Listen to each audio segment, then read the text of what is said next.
নমস্কার। আজকে যেটা দেখাচ্ছি সেটা হচ্ছে পেয়ারা মাখা। এটা খুব সুস্বাদু খেতে হয়, অসম্ভব ভালো লাগে খেতে।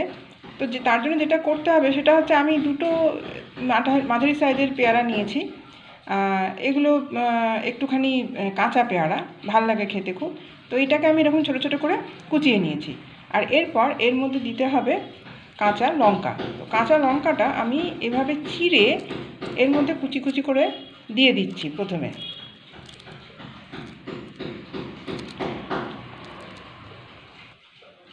দেখুন কাঁচা লঙ্কাগুলো এভাবে ছোটো ছোটো করে আমি কুচিয়ে নিয়েছি।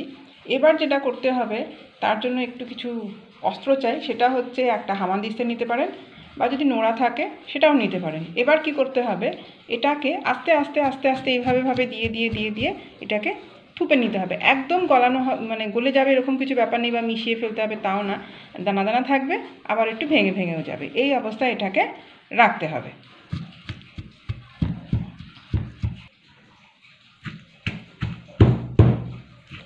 দেখুন আমার থোপা হয়ে গেছে। খুব যে একেবারে যে মিশে গেছে তা না, একটু দানা দানাও আছে, আবার থিতে গেছে, কিন্তু এগুলো সবকটাই থেতলে গেছে। তো এবার আর কটা জিনিস একটুখানি মেশাতে হবে। এরপর মেশাচ্ছি 1 চামচ চিনি, আর একটু দিয়ে দিলাম, আর মেশাবেন